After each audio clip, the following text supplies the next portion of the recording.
आपको एक ऐसे राजा के बारे में बताने जा रहा हूं जिनका गांव तक में बड़ा नाम है। सामान्य लोग भी बड़ी चर्चा करते हैं। उस राजा का नाम भर्तृहरि है। भर्तृहरि राजा विक्रमादित्य उपाधि धारण करने वाले चंद्रगुप्त के बड़े भाई थे और उज्जैन के शासक थे, जिन्होंने माया मोह त्याग कर जंगल में तपस्या की थी।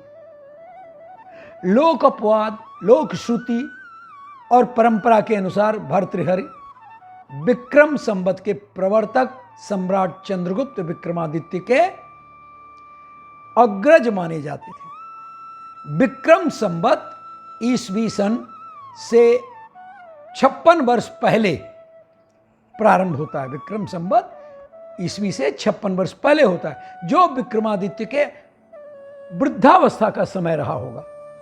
भर्तृहरि विक्रमादित्य के अग्रज थे, अतः इनका समय कुछ और पहले रहा होगा। भर्तृहरि मैंने पहले बताया कि उज्जैनी के राजा थे। उज्जैनी अब वर्तमान में उज्जैन नाम से जाना जाता है। भर्तृहरि के पिता महाराज गंधर्वसेन थे और उनकी 2 पत्नियां थीं। एक पत्नी के पुत्र थे विक्रमादित्य और दूसरी पत्नी के पुत्र थे भर्तृहरि।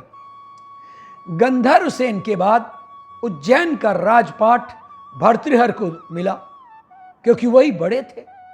राजा भर्तृहरि की 2 पत्नियां थीं, लेकिन फिर भी उन्होंने तीसरा विवाह एक पिंगला नामक सुंदरी से किया और इसी वजह से भर्तृहरि उससे ज्यादा प्यार करते थे। तीसरी थी, अंतिम थी। राजा पत्नी मोह में अपने कर्तव्यों को भी भूल गए थे।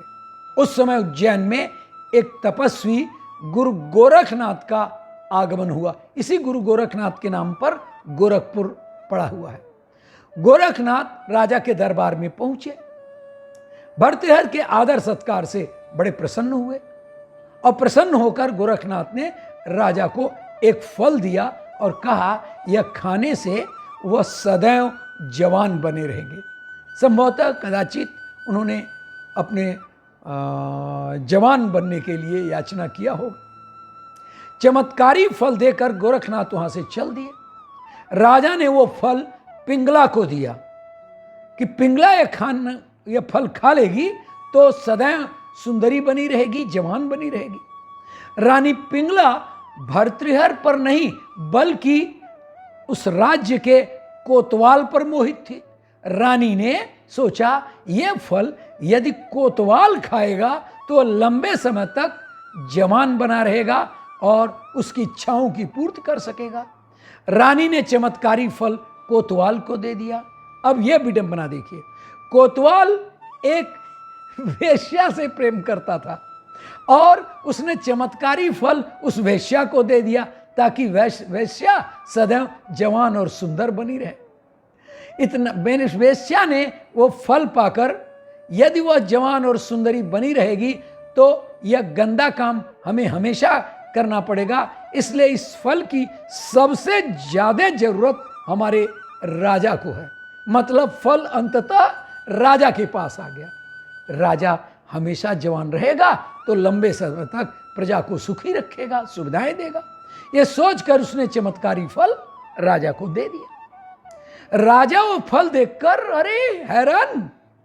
राजा ने वेश्या से पूछा, ये फल तुम्हें कहां से मिला?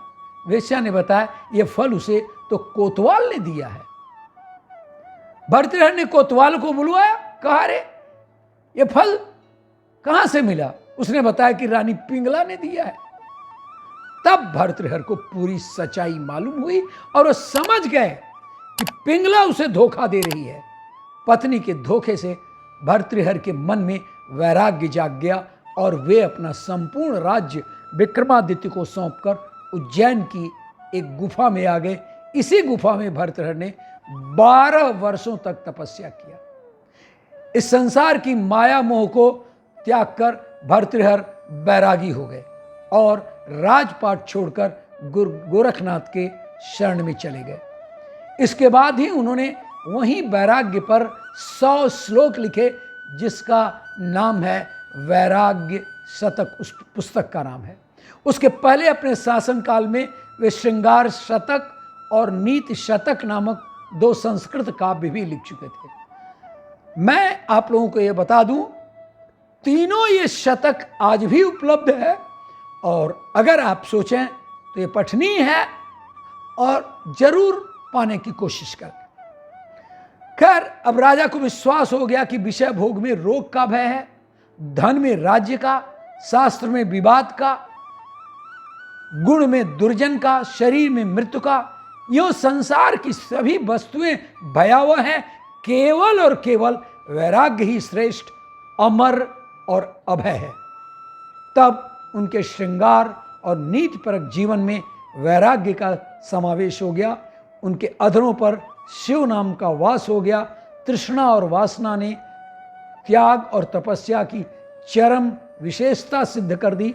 उन्होंने अपने आत्मा में परमात्मा की व्याप्ति पाई, ब्रह्मानुभूति का अनुभव किया, वेदांत के सत्य का वर्ण किया। उन्होंने अपने आप को धिक्कारा कि आज तक प्रेम वासना और विषयों ने हमें ही भोग डाला है। हमने तप नहीं किया, तपों ने ही हमको तपा डाला है। काल का अंत नहीं हुआ, उसी ने हमारा अंत कर डाला है। हम जीर्ण हो गए, पर तृष्णा का अभाव नहीं हुआ। उनका जीवन साधनामय और ज्ञानपूर्ण हो गया। भर्तृहरि गुफा के बारे में बड़ा प्रसिद्ध है। उनका अंतिम समय राजस्थान में बीता। उनकी समाधि अलवर राज्य के एक सघन वन में आज भी विद्यमान है। उसके 7वें दरवाजे पर एक अखंड दीपक जलता है। उसे भर्तृहरि की ज्योति माना जाता है।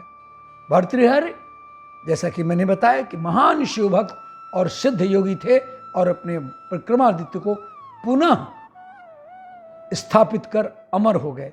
अपने जीवन काल में उन्हें वैराग्य शतक, ये चौथे पुस्तक की बात कर रहा हूं, उसकी रचना की और विषय वासनाओं की कटु आलोचना की। श्रृंगार और नीति शास्त्रों की भी रचना की। इन 3 या 4 काव्यों में के शतकों के अलावा व्याकरण शास्त्र का परम प्रसिद्ध ग्रंथ वाक्य प्रदीप भी उन्होंने, उनके महान पांडित्य का परिचय है। वह शब्द विद्या के मौलिक आचार्य थे। शब्द शास्त्र ब्रह्मा का साक्षात रूप है, अतः वे शिव भक्त होने के साथ साथ ब्रह्म रूपी शब्द भक्त थे। योगी जन शब्द ब्रह्म से तदात्म हो जाने से ही मोक्ष पाते हैं। थोड़ा सा और बता दूं कि ब्रह्मर्षि भर्तृहरि, उनका वैराग्य दर्शन परमात्मा के साक्षात्कार का पर्याय है। बाद में इन्होंने गुरु गोरखनाथ का, जैसा बताया, कि शिष्य बनकर वैराग्य धारण कर लिया था और इनका एक लोक प्रचलित नाम बाबा गोपी चंद भर्तृहरि भी है।